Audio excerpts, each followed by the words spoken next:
오늘 성경 말씀을 중심으로 새 힘을 공급받으려면 이라는 제목으로 하나님 말씀 나누겠습니다. 같이 한번 저를 따라해 보실까요? 새 힘을 공급받으려면.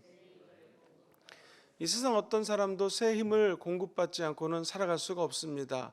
기계도 우리 삶의 모든 에너지를 뿜어내는 것들이라면 새 힘을 공급받아야 됩니다. 기계도 잠깐 쉬어줘야 되고요. 때로는 엔진의 오일도 갈아줘야지 기계가 잘 돌아갈 수 있는 것처럼 우리도 이 땅에 하나님의 자녀로 살아갈 때 하나님이 날마다 부어주시는 새 힘을 받아야 될 줄 믿습니다. 오늘 성경에 보면은 암사슴이 하나의 연약한 동물을 상징적으로 표현합니다. 암사슴이 하나님이 발에 힘을 주시면 산의 높은 정상까지 뛰어 올라갈 수 있다고 성경은 이야기합니다. 내 팔에 힘이 없는데 하나님이 힘을 주시면 놋화를 잡아 당길 수 있는 능력을 주시고 강력한 에너지로 놋화를 싸서 원수 마귀와 싸워 승리할 수 있노라고 다윗은 고백하는 것이지요. 오늘 이 새벽에 하나님 주시는 새 힘을 공급받기 원하시는 분들은 아멘 해볼까요? 어떻게 하면 하나님의 새로운 힘과 능력을 공급받을 수 있을까요? 첫 번째로 우리가 하나님을 반석으로 삼아야 됩니다. 같이 한번 따라해 보시죠. 하나님을 반석으로 삼으십시오. 31절 말씀 같이 한번 읽어보겠습니다. 시작. 야훼 외에 누가 하나님이며 우리 하나님 외에 누가 반석이라. 하나님의 도는 완전합니다. 하나님의 말씀은 순수합니다. 하나님께 피하는 모든 자들에게는 하나님이 방패가 되어 주십니다. 다시 말해서 하나님을 인생의 반석 삼고 사는 사람들에게는 날마다 공급받는 새 힘을 얻게 된다는 것이죠. 왜냐하면 반석은 기초석입니다. 집을 지을 때에 기초석이 단단하면 그 집은 흔들리지 않습니다. 우리 순복음 금주교회는 제가 듣기로 엄청난 바위가 많았기 때문에 이 지하 공사하는데 힘이 들었다고 얘기를 합니다. 그만큼 아주 단단한 반석 위에다가 일본에서 H빔을 가져다가 만들었기 때문에 지진이 나도 끄떡없다는 얘기를 들었습니다. 여러분, 지진 나면 교회로 오시기를 바랍니다. 반석 위에 세운 집이 이렇게 튼튼하다라는 것이죠. 아는 사장님께서 빌딩을 하나 지으시고 난 다음에 그 건물 이름을 반석 빌딩이라 하셨습니다. 왜 이 반석이라고 이름을 붙이셨습니까? 그랬더니 똑같습니다. 우리 교회하고. 세상에 땅을 파는데 돌이 엄청나게 단단한 게 있어서 이걸 파내느라고 아주 고생을 했고, 생각해 보니 다른 데보다 더 힘들게 지하 작업을 했는데 돈도 더 많이 들었는데 몇 억이 더 들었지만, 생각해 보니 이렇게 반석 위에 집을 지을 수 있는 것은 하나님의 은혜라 생각해서 반석 빌딩이라 이름을 줬습니다 라고 들은 적이 있습니다. 우리 인생을 건축하는데도 마찬가지입니다. 반석 위에 우리의 신앙을 세우시기를 주의 이름으로 축원드립니다. 바람이 나고 창수가 나도 흔들리지 않습니다. 홍수가 나도 흔들리지 않습니다. 그러므로 인생의 집을 반석 위에 세우는 사람은 복을 받습니다. 그것이 바로 하나님 주시는 새 힘이라는 것이죠. 오늘 한 해를 돌아보면서 우리는 얼마만큼 내 인생을 하나님으로 반석 삼고 삼았는지를 한번 반성해 봐야 될 것입니다. 어떤 사람은 자기 인생을 부귀 영화에다가 반석을 삼고 삽니다. 어떤 사람은 자녀들을 반석으로 믿고 삽니다. 또 어떤 사람들은 건강이라는 것을 인생의 반석으로 믿고 삽니다. 그러나 이 모든 것들은 그저 한 번에 왔다가 사라지는 안개와 같은 것이라고 성경은 이야기합니다. 기원전 586년 전 일이었습니다. 이스라엘은 당시 세계 최대 강국이었던 바벨론에 완전 포위를 당하고 결국 멸망당하게 됩니다. 자, 바벨론은 어떻게 되었을까요? 불과 45년 뒤에 완전 망해버립니다. 그리고 페르시아 제국이 기원전 539년도에 바벨론이 차지했던 거의 모든 땅을 차지해버립니다. 그럼 이 페르시아 땅은 영원히 멸망당하지 않았을까요? 아니요. 331년에 페르시아 제국도 망하게 됩니다. 그리고 기원전 146년에 이 완전한 세계를 주름잡았던 페르시아 제국도 헬라 제국, 그리스 문화를 바탕으로 밀어닥친 세력 앞에 무릎을 꿇을 수밖에 없었습니다. 그리스 제국은 완벽했을까요? 그렇지 않습니다. 이 헬라 제국도 결국 기원전 146년에 망합니다. 그렇다면은 헬라 제국, 그리스 제국 뒤를 이었던 로마 제국은 영원했을까요? 아니요. 한 500년 정도 황제 제국을 이끌다가 결국 476년에 그 로마 제국도 멸망당하게 됩니다. 이처럼 한 나라도 오래 갈 것 같지만 결국에는 없어지고 무너지는 것이 인생이라는 것이죠. 정권을 잡으면 오랫동안 천년 만년 잡을 것 같지만 그러나 거기에는 언제나 리미트가 있고 끝나는 날이 있다는 것입니다.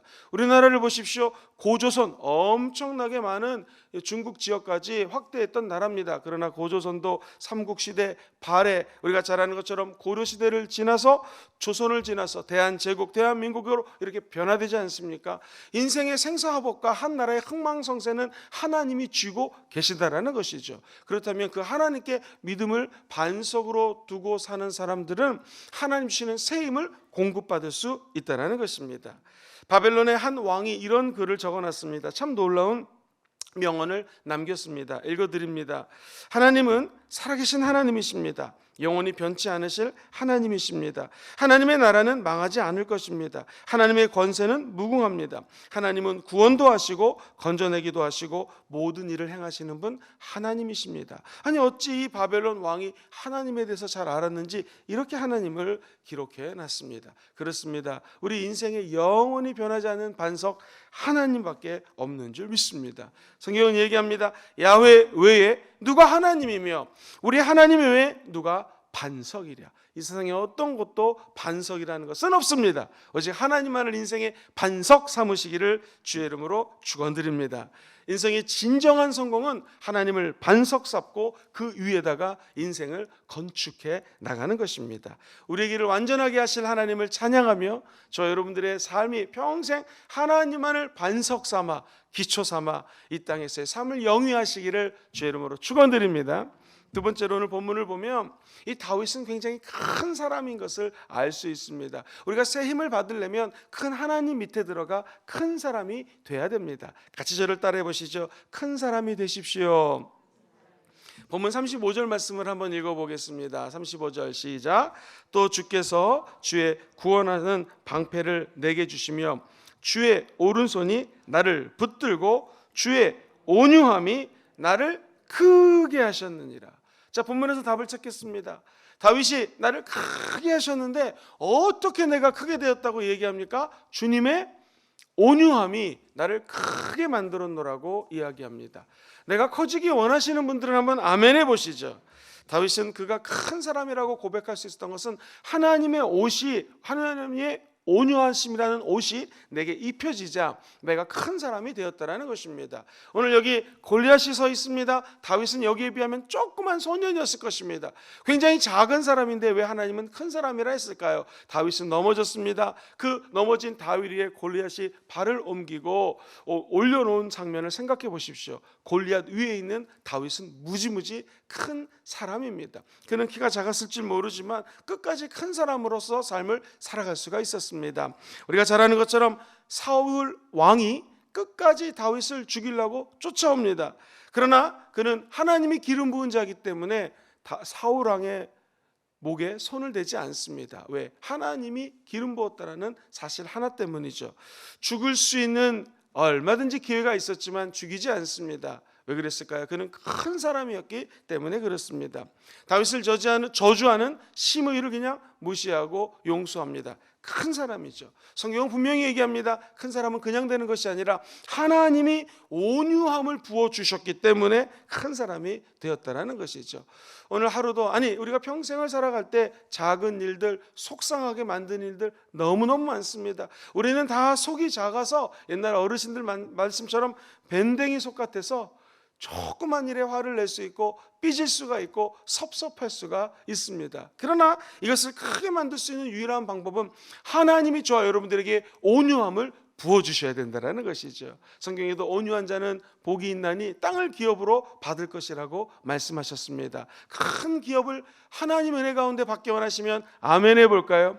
주 예수 그리스도의 온유함을 우리가 옷 입어야 됩니다. 예수 그리스도께서 말씀하시기를 누구든지 수고하고 무거운 자는 다 내게로 오라. 왜냐하면 나는 온유하기 때문에 내 앞에 너희들의 쉼터를 제공해 줄 것이요 너희들의 무거운 짐을 내가 맡을 수 있다고 얘기하십니다. 특별히 이 새벽 제단을 쌓는 모든 분들은 대부분이 재직이요 리더십입니다. 우리 교회의 리더들이 하나님이 부어주시는 온유함을 선물로 받을 때에 우리가 다 큰 사람이 되게 될 줄 믿습니다.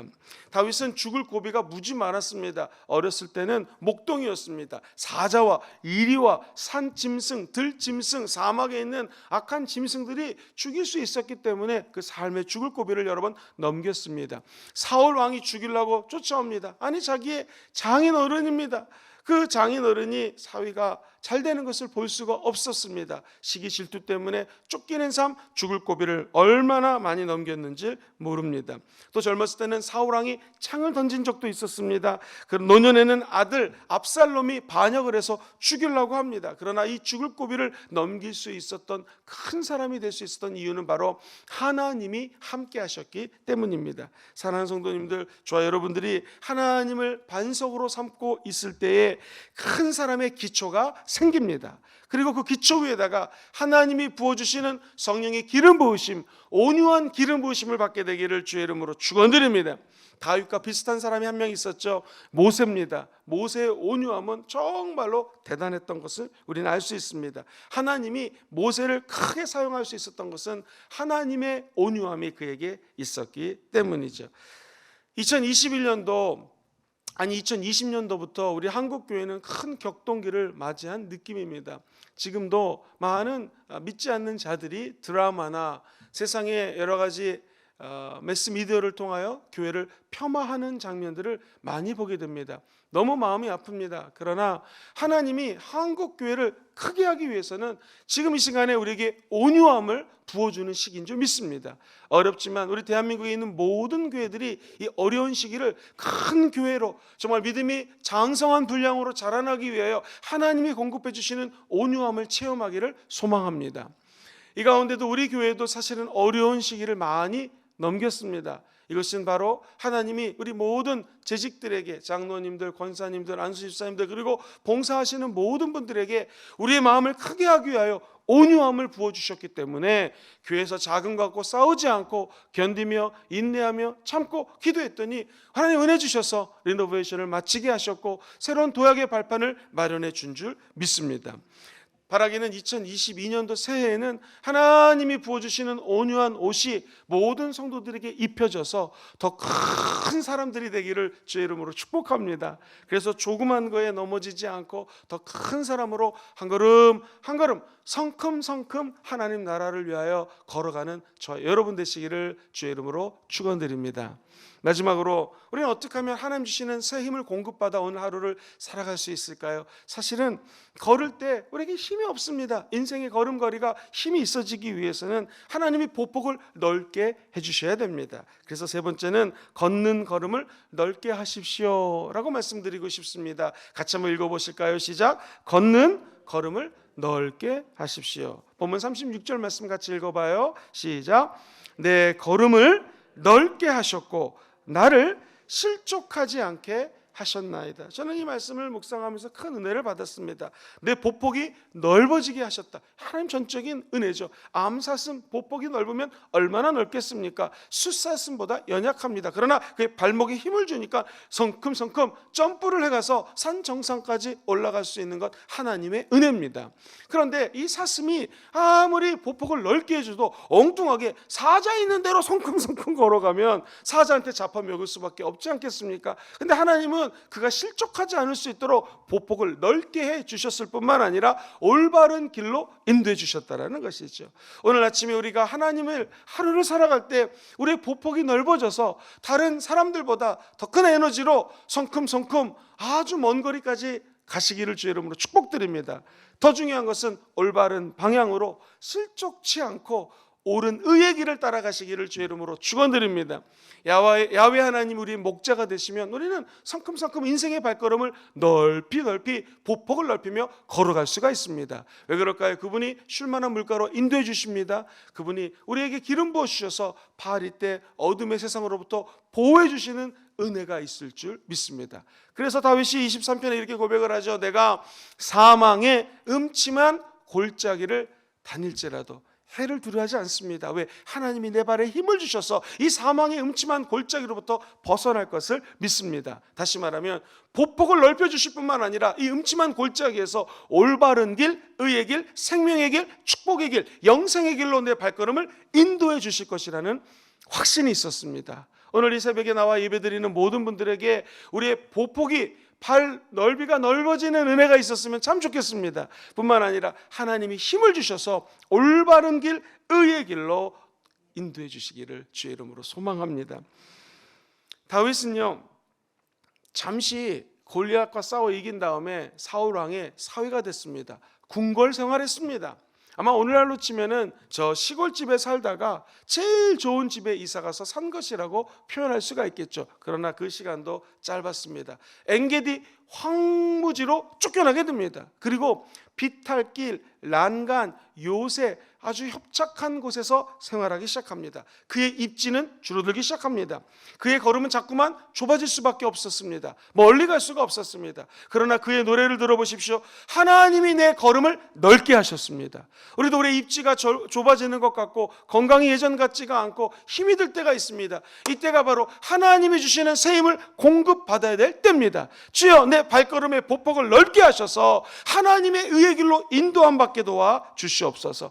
때로는 동굴을 찾아다니며 전전긍긍하던 다윗이 내 발걸음을 넓히게 하신 하나님을 소리 높여 찬양할 수 있었던 것처럼 우리 역시 어둠의 굴을 협착한 곳을 지난다 할지라도 두려워하지 마시고 떨지 마시고 주님의 지팡이와 막대기가 저 여러분을 지켜주심을 끝까지 붙들게 되기를 주의 이름으로 축원드립니다. 한 목사님 글을 읽었더니 주의 지팡이와 막대기가 무엇이겠습니까? 예수 십자가라는 것입니다. 오늘도 주의 십자가가 저와 여러분들을 보호해 주십니다. 십자가 길을 따라가는 자들에게는 핍박도 다가오고 손가락질도 다가오지만 결국 승리의 길을 걸어가게 할 것입니다. 그 하나님의 은총이 오늘도 저와 여러분들의 보폭을 넓히시고 은혜 가운데 형통케 되는 하루가 펼쳐지게 되기를 주의 이름으로 축원드립니다.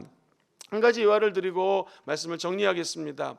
미국에 이 제이 스타일의 과자, 사탕을 보신 적이 있으신지요? 한 미국 사람이 사업을 하다가 계속 실패를 했습니다. 자세히 보시면 크리스마스 트리에 항상 이 J자 사탕을 걸어놓는 것을 보게 됩니다. 저도 미국 사람들을 목회한 적이 있었는데 크리스마스 선물에는요 꼭 그 사탕을 갖다가 한 상자씩 선물로 가져다 주곤 했습니다. 왜 그럴까요?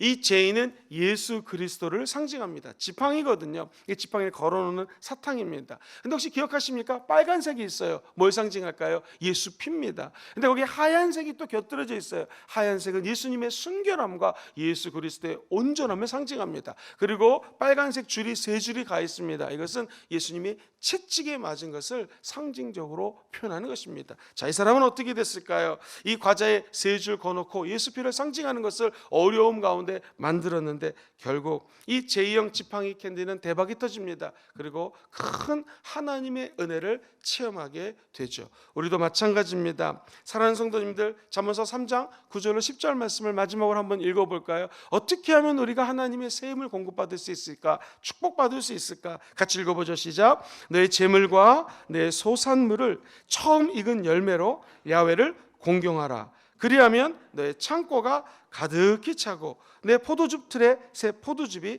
넘치리라. 할렐루야. 처음 익은 열매 무엇이겠습니까? 이 새벽입니다. 새벽을 깨워 처음 시간을 하나님께 드리는 자는 하나님이 가득 채워주십니다. 여러분 지갑을 채워주실 것입니다. 호주머니도 채워주실 것입니다. 영성도 채워주실 것입니다. 인간관계도 채워주실 것입니다. 새벽에 나와 예배하는 것, 아침에 눈을 뜨고 하나님을 먼저 경외하고 섬기는 것이 이런 큰 축복을 허락하여 준다라는 것이죠. 어디서 이 마지막 때에 샘을 얻을 수 있겠습니까? 하나님 전에 나와 예배드리는 여러분들에게 하나님이 새 힘을 주신다라는 것입니다. 주일은 어떤 날입니까? 한 주의 첫날입니다. 새로 시작하는 날 첫 열매를 주일날 하나님께 드리는 자에게는 한 주 동안 살아갈 수 있는 새 힘을 주신다라는 것이죠. 이제 연말연시가 다가왔습니다. 내년도에 잘 되고 새 힘을 얻기 원하시는 분들은 아멘 해볼까요? 이 연말연시에 아버지께 나와 예배드리는 자에게는 하나님이 새 힘을 공급해 주실 것입니다. 그 은혜와 능력을 받아 인생을 멋있게 연주하시고 하나님 나라의 큰 일꾼으로 다 쓰임받게 되기를 주의 이름으로 축원드립니다.